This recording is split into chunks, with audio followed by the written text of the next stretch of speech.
Hi welcome back maths Naresh ఈ class. ఇవాళ మనం ఇంజనీరింగ్ ఫస్ట్ ఇయర్ సెమిస్టర్ 2కి సంబంధించిన M2లోని differential equations and vector calculus అనే పేపర్ టైటిల్ నుంచి యూనిట్ 3 పార్షియల్ డిఫరెన్షియేషన్ అనే చాప్టర్కి సంబంధించిన ప్రాబ్లమ్ని డిస్కస్ చేద్దాం. సాల్వ్ ప్రాబ్లం ఇచ్చాడు. సో మరి ఈ మెథడ్ ఏంటి, ఎలా చేయాలి అనేది ఒక్కసారి రఫ్లో ఎక్స్ప్లెయిన్ చేస్తాను. మనం నీట్గా స్టెప్ బై స్టెప్ చేద్దాం. అయితే ఇంకొక చిన్న పాయింట్ ఏంటంటే, ఇది మెథడ్ 3 అంటాం. మెథడ్ 1 ఏంటి, ఆర్బిటరీ కాన్స్టెంట్స్ని ఎలిమినేట్ చేసి పార్షియల్ డిఫరెన్షియల్ ఈక్వేషన్ని ఫామ్ చేయమంటాడు. So formation of partial differential equation by eliminating arbitrary constants. Second method ఏంటి, formation of partial differential equation by eliminating arbitrary ఫంక్షన్ని ఎలిమినేట్ చేయాలి. మరి మెథడ్ 3 ఏంటో ఒకసారి చూద్దాం.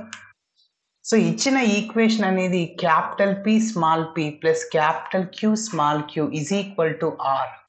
ఇలా ఉంటే దాన్ని లెగ్రాంజెస్ పార్షియల్ డిఫరెన్షియల్ ఈక్వేషన్ అని చెప్పచ్చు.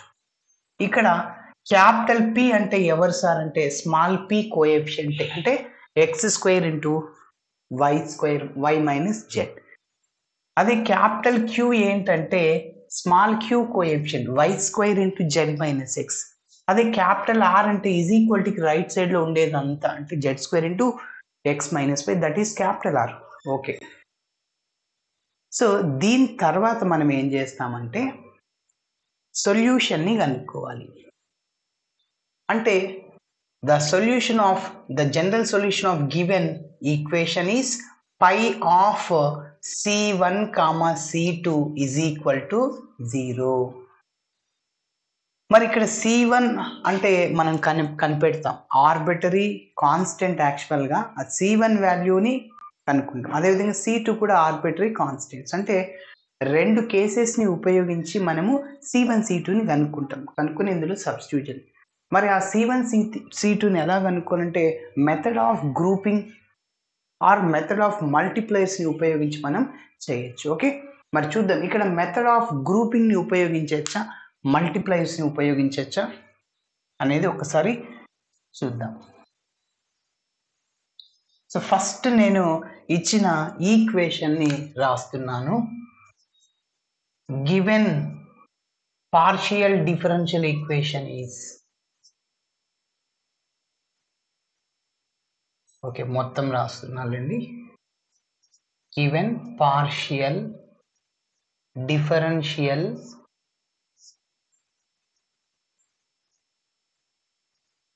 Equation is, given partial differential equation is అనే ప్రాబ్లం రాసేయండి. x² into y minus z into capital P plus y² into z minus x into capital Q is equal to z² into x minus y. So that is taking as 1. So this is in the form of capital P small p, capital Q small q is equal to R. This is in the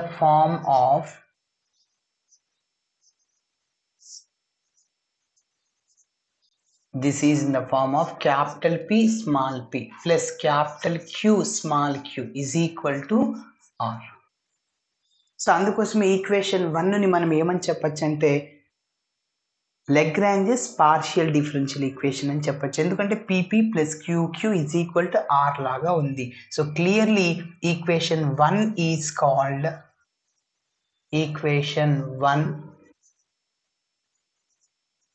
called Lagrange's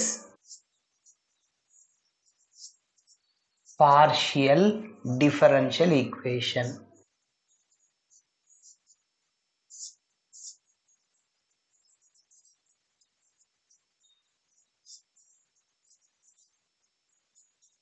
సరే, so అయితే ఇక్కడ మనకి capital P ఏంటి, capital Q, capital R అనేది ఒకసారి discuss చేద్దాం. So here capital P is equal to small p coefficient అంటే x² into y minus z.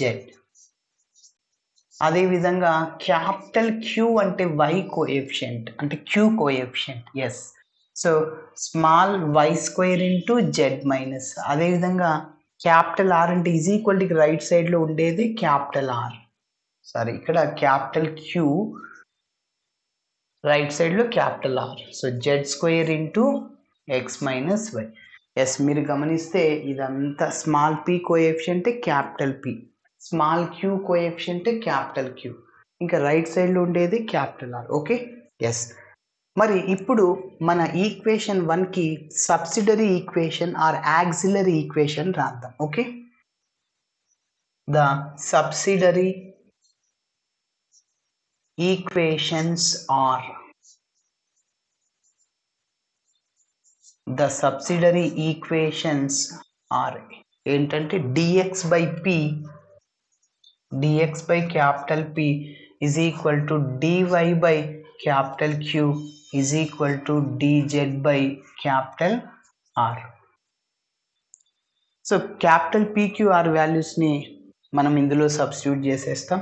So dx by capital P అంటే x square into why minus Z, dy by y square into z minus x, అదేవిధంగా dz by Z square into X minus Y. Yes, ఇప్పుడు ఒకసారి మీరు గమనిస్తే method of గ్రూపింగ్ని ఉపయోగించచ్చా అనేది ఒకసారి చూడండి. మీరు గమనిస్తే ఫస్ట్ 2 ఫ్రాక్షన్స్ని తీసుకోండి. న్యూమరేటర్లో డిఎక్స్ డివై ఉంది అంటే జెడ్ వేరియబుల్ ఉండకూడదు, అలా ఉంటే వేరియబుల్ని సపరేట్ చేయలేము. ఇక్కడ ఏముంది, జెడ్ ఉంది, ఇక్కడ కూడా జెడ్ ఉంది, కాబట్టి మనం ఆ 2 ఫ్రాక్షన్స్ని తీసుకోకూడదు. అదేవిధంగా ఈ రెండింటిని తీసుకోండి, డివై డిజెడ్ అంటే ఎక్స్ వేరియబుల్ ఉంది కాబట్టి వీ కాంట్ ఇంటిగ్రేషన్ చేయలేము. సార్ అదేవిధంగా ఫస్ట్ టర్మ్ని లాస్ట్ టర్మ్ తీసుకోండి, అయితే డిఎక్స్ డిజెడ్ ఉంది న్యూమరేటర్లో, వై వేరియబుల్ ఉండకూడదు, వై ఉంది కాబట్టి ఇంటిగ్రేషన్ చేయలేము ఇప్పుడు కూడా, అంటే మెథడ్ ఆఫ్ గ్రూపింగ్ని అప్లై చేయలేము. మరి ఎలా చేయాలి అంటే రెండవ మెథడ్ ఉంది, మెథడ్ ఆఫ్ మల్టిప్లయర్స్ అనేది ఉంది సార్. మెథడ్ ఆఫ్ మల్టిప్లయర్ అంటే ఏంటంటే ఇక్కడ ఆ డినామినేటర్ని మనం 0 చేసుకుంటే అప్పుడు న్యూమరేటర్ వాల్యూ అనేది దానికి ఇంటిగ్రేషన్ చేసేస్తాం. ఓకే, మరి ఆ డినామినేటర్ని ఎలా 0 చేయాలి అనేది చూద్దాం. మీకు కొన్ని ఇక్కడ మల్టిప్లైర్స్ చెప్తున్నా, అవే మన ప్రాబ్లంలో ఉంటుంది. 1/x 1/y 1/z, లేకుంటే ఒక్కొక్కసారి 1/x² 1/y² 1/z² ఉంటుంది, లేకుంటే ఒక్కొక్కసారి XYZ మల్టిప్లైర్స్ ఉంటాయి, లేకుంటే ఒక్కొక్కసారి x, -y, -z ఉంటుంది, లేకుంటే ఒక్కొక్కసారి -x y, z ఉంటుంది, లేకుంటే ఒకసారి -x -y z ఇలా ఉండొచ్చు, లేకుంటే ఒక్కొక్కసారి 1, 1, 1 ఉండొచ్చు, లేకుంటే ఒక్కొక్కసారి -1 1 1 ఉండొచ్చు, ఒక్కొక్కసారి 1 1 0 ఉండొచ్చు. ఇవే. సో కాబట్టి వీటిలో ఖచ్చితంగా ఉంటుంది, అంటే డినామినేటర్ 0. ఇవన్నీ ఏంటి, మల్టిప్లైర్స్. ఎస్, ఇప్పుడు మన ప్రాబ్లమ్ని ఒకసారి రఫ్లో చెక్ చేద్దాం. రఫ్లో చెక్ చేస్తాము, డినామినేటర్ 0 అవుతుందో చూద్దాం. ఎస్, ఫస్ట్ నేను ఈ ఇక్కడ 1/x² ఉంది, ఇక్కడ ఓన్లీ x² ఉంది, y² z², ఇది తీసుకుంటా. అంటే 1/x² 1/y² 1/z² మల్టిప్లైర్స్ అని తీసుకుంటే అప్పుడు డినామినేటర్ ఏమన్నా 0 అవుతుందేమో చూద్దాం. ఒకసారి రఫ్లో చెప్తున్నా. సో ఆ ఇచ్చిన ప్రాబ్లమ్నే, ఆల్రెడీ ప్రాబ్లంలో x² ఉంది, నువ్వు మల్టిప్లైర్స్ ఏం తీసుకున్నావు, 1/x², మళ్ళీ వీటిని యాడ్ చేయాలి, ఇంటూ 1 - z, ఇది ఇలా రాసా, ప్లస్ y² ఇంత ప్రాబ్లంలో నువ్వేం తీసుకున్నావు, 1/y² తీసుకున్నావు, క్యాన్సిల్ అయిపోద్ది. సో ఇంకా మిగిలింది ఏంటి, y - z, డినామినేటర్లో y - z ఉంటుంది, ప్లస్ ఇక్కడ z - x ఉంటుంది, ఇక్కడ x - y ఉంది, plus x - x cancel, plus z - z cancel, plus y - y cancel. Yes, denominator 0 అయిపోయింది, న్యూమరేటర్ని ఇంటిగ్రేషన్ చేయొచ్చు అంటే. సో దీని వాల్యూనే మనం ఇలా రాసుకున్నాం, ఈ మూడింటిని ఇట్లా ఈక్వేట్ చేసాం కాబట్టి డినామినేటర్ 0 అయిపోయింది. 0 అనేది రైట్ సైడ్కి వెళ్తే, ఇటు సైడ్కి వెళ్తే మల్టిప్లైర్ అవుద్ది, 0 into anything 0 అవుద్ది. కాబట్టి న్యూమరేటర్లో 1/x² plus 1/y² plus 1/z². ఇంకా dx dy ఉంటే అట్లనే రాయాలి. 1/x² dx plus 1/y² dy plus 1/z² dz. So integration చేసేస్తాం. 1/x²కి ఇంటిగ్రేషన్ -1/x. అదేవిధంగా 1/y²కి ఇంటిగ్రేషన్ -1/y. అట్లా చేసి C1 అనే ఆర్బిటరీ కాన్స్టెంట్ని యాడ్ చేసిన తర్వాత ఆ C1 వాల్యూ కనుక్కుంటాం. అదేవిధంగా రెండోది చేద్దాం. సార్ ఇంకొక కేసు చేయాలి. C1, C2 కనుక్కోవాలి. మరి C2 కనుక్కోవడానికి ఇదేమన్నా ట్రై చేద్దాం. 1/x 1/y 1/z రఫ్లో. ఇక్కడ ఆల్రెడీ x² ఉంది. ఇక్కడ నువ్వు 1/xతో మల్టిప్లై చేస్తే ఇక్కడ ఒక x ఉంటుంది. xని y - z తో మల్టిప్లై చేయి. ఓకే, రఫ్లో చూడండి. xని ఏం చెప్పా, ఈ ఫస్ట్ 2 టర్మ్స్తో మల్టిప్లై చేయి. xy - xz. ఓకే, ప్లస్ ఇక్కడ y² ఇంటూ 1/y అని చెప్పా. సో y క్యాన్సిల్, yతో మల్టిప్లై చేయండి. yz - xy plus z 1/z, z² 1/z, z cancel, only z ఉంటుంది. zx - yz plus yz -xy plus xy -xz plus xz cancel. Yes, కాబట్టి so C2 అనే ఆర్బిటరీ కాన్స్టెంట్ యాడ్ చేసి so ఫైనల్గా general సొల్యూషన్ని కనుక్కుంటాం. Phi of C1, C2 0లో substitute చేస్తాం C1 C2. Okay,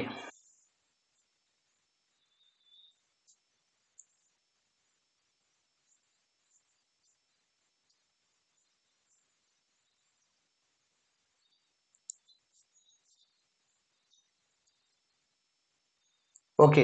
so నేను ఇక్కడ కేస్ 1 కేస్ 2 అనుకుంటున్నాను. చూడండి, కేస్ 1. సో ఇచ్చిన ప్రాబ్లమ్ని తీసేసుకుందాం మొత్తం. అంటే ప్రాబ్లం అంటే dx/q p dy/q dz/rని తీసుకుందాం. dx/x² into y minus z is equal to dy/y² into z minus x. అదేవిధంగా dz/z² into x minus y. ఇప్పుడు దీన్నే నేను ఇలా రాస్తాను. ఏం చెప్పాను, మల్టిప్లైర్స్ 1/x² dx ప్లస్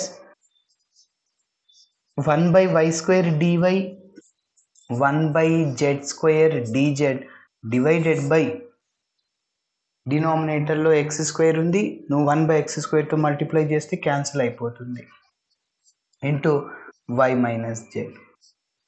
అదేవిధంగా 1/y² ఉంది. నువ్వు y²తో మల్టిప్లై చేయాలి, ఎందుకంటే ఆల్రెడీ ప్రాబ్లంలోని y² ఉంది, into z minus x.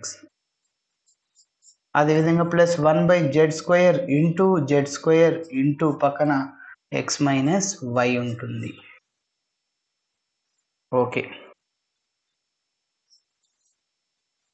So ఇప్పుడు మీరు గమనిస్తే ఈ x² y² z² టర్మ్స్ అన్నీ క్యాన్సిల్ అయిపోతాయి. సో మరి నెక్స్ట్ ఏంటి సార్,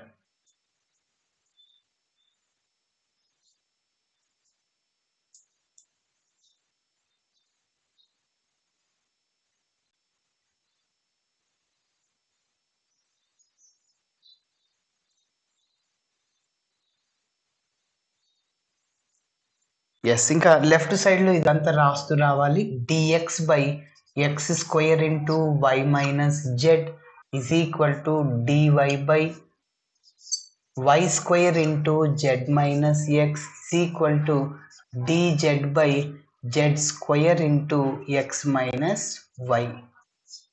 ఓకే, మరి ఇప్పుడు న్యూమరేటర్లో ఇదంతా ఇట్లనే వస్తుంది. So 1/x² dx plus 1/y² dy 1/z² dz ఇది ఇలానే వచ్చేస్తుంది. ఇక డినామినేటర్లో ఏ టర్మ్ ఉందో చూడండి. మిగిలింది ఏంటి, y minus z plus z minus x plus x minus y. మీరు గమనిస్తే -y plus y minus z plus z minus x plus x cancel. Yes, denominator 0 అయిపోయింది. 1/x² dx plus 1/y² dy plus 1/z² dz divided by denominator become 0. బట్టి మన ప్రాబ్లమ్ని తీసుకున్నాం, ఇట్లా dx/p dy/q ఇట్లా తీసుకున్నాం. ఈ జీరో డివిజన్లో ఉంది, లెఫ్ట్ సైడ్కి వెళ్తే మల్టిప్లైర్ అవుతుంది. జీరో ఇంటి ఎనీథింగ్ మొత్తం జీరో అయిపోద్ది. కాబట్టి ఈ 1/x² dx 1/y² dy 1/d² z dz that becomes 0. Okay, so is equal to dy by y square into z minus x dz by z square into x minus y. Yes, కాబట్టి therefore 1/x square dx 1/y square dy 1/z square dz is equal to 0. Yes, variable separable లాగానే ఉంది, ఎందుకంటే dx పక్కన x variable ఉంది, dy పక్కన y ఉండాలి, dz పక్కన z ఉంది. సో అలాంటప్పుడు ఇంటిగ్రేషన్ చేయొచ్చు. dy పక్కన z ఉండకూడదు, dx పక్కన dy అంటే y వేరియబుల్ ఉండకూడదు. బట్ వేరియబుల్ సపరబుల్ అంటే x వేరియబుల్ పక్కన dx ఉండాలి, y పక్కన dy. ఓకే, ఇక్కడ x వేరియబుల్ ఉండనవసరం లేదు, ఒక్కొక్కసారి ఇంటెగ్రల్ dx కూడా ఉండొచ్చు, x ఇంటెగ్రల్ dy y అట్లా. కాబట్టి 1/x² integration minus 1/x. Already ఇక్కడ ప్లస్ y ఉంది, ఒక చిన్న పాయింట్ ఆన్ ఇంటిగ్రేషన్ అని రాసి on integration we get so integral 1/x² dx plus integral 1/y² dy అదే విధంగా integral 1/z² dz is equal to 0. So 1/x² కి integration minus 1/x plus 1/y² కి integration minus 1/y². Already plus is there, so plus into minus minus. So plus 1/z² కి integration minus 1/z is equal to integration చేసిన తర్వాత c1 అనే arbitrary కాన్స్టెంట్ని add చేస్తాం. 1/x² minus 1/x 1/y² minus 1/y 1/z² minus 1/z. Okay, yes. ఇప్పుడు మైనస్తో multiply చేశారు అనుకోండి, 1/x plus 1/y plus 1/z is equal to minus c1 or plus c1 whatever it is. కాబట్టి ఇక్కడ c1 అనేది arbitrary constant, మీరు minus c1 అయినా c1 అయినా కూడా రాయొచ్చు. ఓకేనా? Yes. So this is taking as number 2, ఎందుకంటే గివెన్ ఈక్వేషన్కి 1 ఇచ్చాను. మరి ఇప్పుడు ఇలాంటిదే ఇంకొకటి కనుక్కోవాలి, C2. ఓకే, మరి చూద్దాం. C2 కనుక్కోవడానికి మళ్ళీ కేస్ 2 అనుకుంటున్నా, కేస్ 2. సో అప్పుడు ఏం చేయాలంటే మల్టిప్లైస్ వేరేవి తీసుకోవాలి. ఓకేనా? ఎస్. ఇప్పుడు మీరు గమనిస్తే నేను 1/x 1/y 1/z అవి మల్టిప్లైర్స్గా తీసుకుంటున్నా. ఓకే,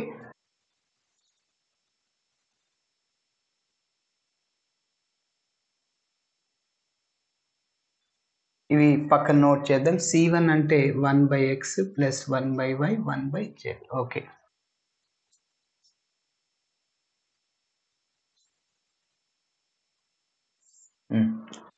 ఇప్పుడు 1/x into x², 1/x into x², మిగిలింది ఏంటి? y minus z. 1/y into y². ఓకేనా? 1/y into y² into z minus x plus 1/z into z² into x minus y.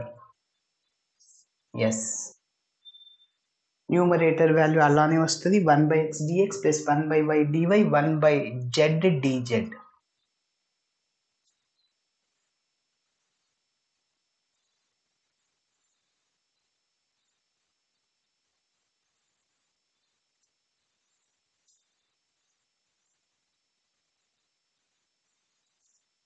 చెప్పండి, ఇక్కడ x/x cancel, z ఇంకొక x ఉంటుంది కదా. సరే, so x into y minus z plus y into z minus x plus z into x minus y, that is equal to 1/x dx plus 1/y dy plus 1/z dz divided by xతో ఈ 2 టర్మ్స్ని multiply చేయండి. xy minus xz, ఎందుకంటే plus x minus z, plus into minus minus అయిపోద్ది. Yz plus yz plus into minus minus అయిపోతుంది xy plus zx or xz whatever it is plus into minus minus YZ minus YZ plus YZ minus XY plus XY minus XZ plus XZ cancel.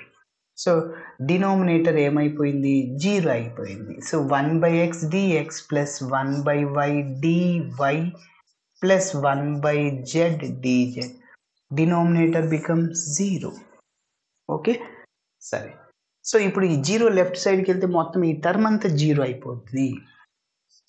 dx by X square into why minus Z dy by y square into z minus x dz by z square into x minus y. yes, ఇప్పుడు నేనేం చెప్పాను, ఇదంతా ఇటు side పోతే 0 అవుద్ది. So there four ఇదంతా 0కి equate అవుద్ది. So therefore 1/x dx plus 1/y dy plus 1/z dz is equal to 0. yes, variable separable లోనే ఉన్నాయి, ఇంటిగ్రేషన్ చేద్దాం. So on integration we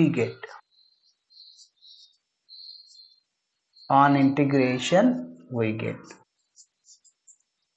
yes. మరి next continuation step.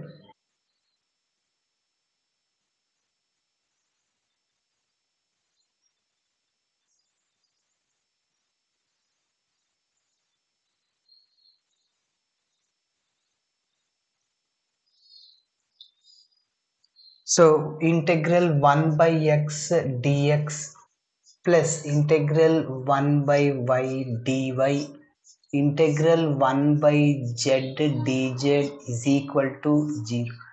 Direct formula integral 1/x log x అవుతుంది. Okay, so integral 1/x log x plus integral 1/y log y plus integral 1/z log z, అన్ని లాగ్లో ఉన్నాయి కదా. నేను కూడా log c2 అనే arbitrary కాన్స్టెంట్ని add చేస్తున్నా. ఇంతకుముందు లాగ్లో లేవు అన్ని టర్మ్స్. ఓకే, ఎందుకు ఇలా చేసా అంటే బోత్ సైడ్స్ లాగ్ క్యాన్సిల్ అయిపోద్ది, అందుకోసం. So log a plus log b plus log c లాగా ఉంది. దీన్ని ఏం రాసుకోవచ్చు, log a into b into c. కాబట్టి log of x into y into z is equal to log c2. Both sides log cancel అయిపోతుంది. xyz is equal to c2. ఓకేనా, yes. మరి ఇప్పుడు c1 c2 కనుక్కుండేసాను, ఇంకా ఏం చేయాలి, జనరల్ సొల్యూషన్ కనుక్కోవాలి. Therefore the general solution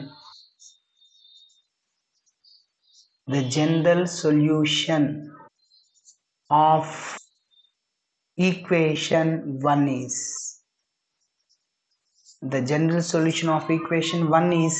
pi of c1 comma c2 that is 0.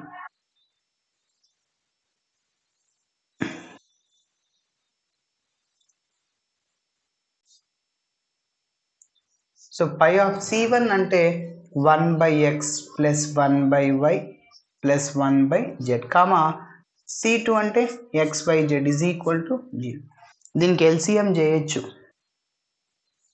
1/x plus 1/y 1/z, LCM ఏంటి, xyz అవుద్ది. మీరు గమనిస్తే x క్యాన్సిల్ అవుద్ది, yzని న్యూమరేటర్తో మల్టిప్లై చేయాలి, అంటే 1 ఇంటూ yz y క్యాన్సిల్ అయిపోద్ది, xz మిగిలింది, xz into 1 xz, z cancel అయిపోయింది xy, కాబట్టి xy plus yz plus zx అయినా కూడా రాయొచ్చు. ఓకేనా, so this can be written as xy plus yz plus zx divided by xyz comma xyz is equal to 0. Yes, so ఇలా చేయాలి. Thanks for watching my video. నచ్చితే ఖచ్చితంగా మీ friends కూడా షేర్ చేయండి. బాయ్.